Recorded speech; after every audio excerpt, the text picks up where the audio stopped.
So with another bye week, I thought I'd do another video, and I did ask you guys in the previous video what you would find most beneficial, and many of you did comment down below and just said let's relook at the point system, because some of you scored brilliantly last round, as seen down in the comments, well over 400, mainly because probably captained Van der Merwe, but also just got really good picks. Super sub captain is so important at the moment. So in this one, we're just going to relook at the point system, see exactly how players score points, and then we'll dive into exactly who has been getting the most points throughout the previous 4 rounds. So if you do enjoy, subscribe to the channel to not miss a video. If you like fancy content, this is the place to be. So comment down below your thoughts, and let's get straight into it. So starting off, I just thought I'd take a look back at bonus rolls. I think these are so important. If you get the right captain and the right super sub every round, you're just gonna, well, triple and double your points. It's quite obvious, but if you accurately get the right captain, right super sub every round, your points are just going to increase. And if someone falls off, don't pick a good captain one week, then you're going to move up the ranks. So I can't stress how important the captain and super sub roles are. Now, if we take a look at exactly how points are scored,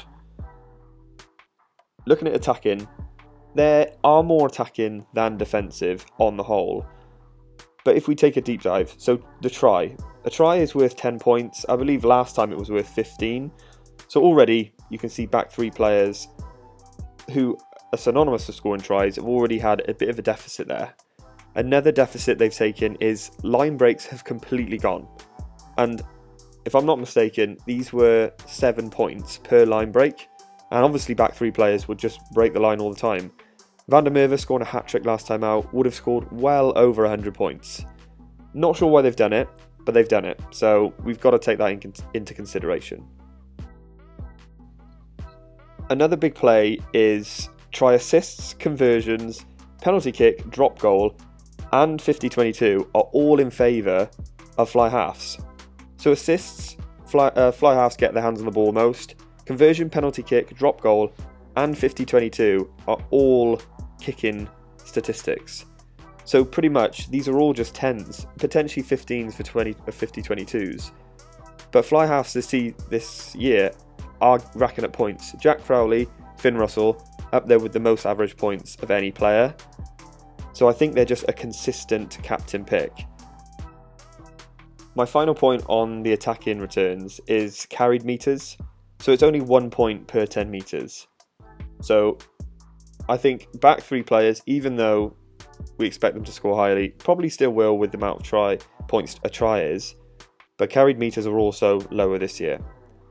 So again, to summarise, maybe look at fly halves as a safe captain pick. But gambling, obviously Van der Merwe scored 68 points last time with a hat-trick, so you just got to weigh up the risk to reward factor. Now on to defensive returns. You can see a tackle is worth 1 point, so instantly I'm thinking back rows, especially like decent, like Tommy Reffel is making 20 tackles a game, so that's automatically 20 points minimum.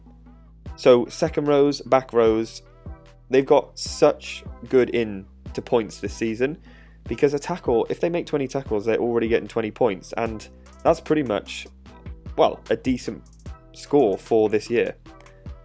Pair that with breakdown steals, that's 5 points, and line-out steals is 7.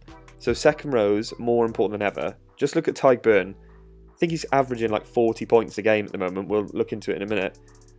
But as well, Tommy Reffel, not on the winning side even once this season, but being, well, one of the most consistent and highest scorers in fantasy. So I think that's a huge play. Back rows, second rows are really, I think, lucrative this season. And then lastly, to round up on just general points here, it's really important to obviously pick the right players. No, it sounds silly, but captain, super sub, so important, as well as the Six Nations man of the match. This is worth an extra 15 points. So if you pick him for each of the 3 games, the man of the match, well, that's another 45 points to add to your team. So definitely can move you up the ranking. Let me know your thoughts or strategies now moving forward. And then finally, on screen now is individual player performances. So this is average points. I won't go through them all in detail, but they'll show up on the screen by position essentially. We can see Tyburn is absolutely flying at the moment, which just kind of reiterates the point, right? He's a second row, plays like a back row, but those defensive points are really racking up his points. Only played 2 games and has scored some tries, in fairness, but 42 average points is incredible, especially because he plays second row. Outside of that, you've got Van der Merwe, obviously played 3 games, 38 average points. But then moving down, you've got Ben Earl, Aki, Crowley, then Russell, Rafal. So we're kind of paired up here, right? So it's back row.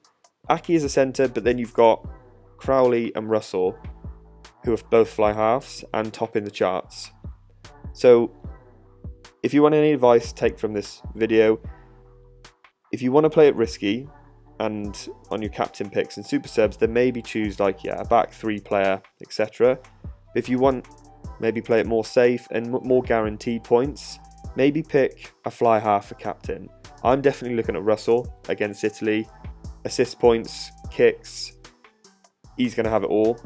But then also maybe a back row player. Someone that you know is going to get really good tackles, maybe in breakdown steals. That one's more risky because obviously not on the winning side, so maybe not going to pick up as many attacking returns. But it's definitely something to think about. I'm hoping you've all been able to withstand my voice for this video. It has been a week since I was in Vegas, and yes, still suffering a little bit. But we managed to get through.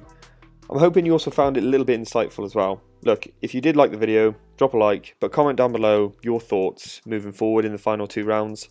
And of course, subscribe to the channel if you want to. Thanks for watching, and I'll see you all in the next one.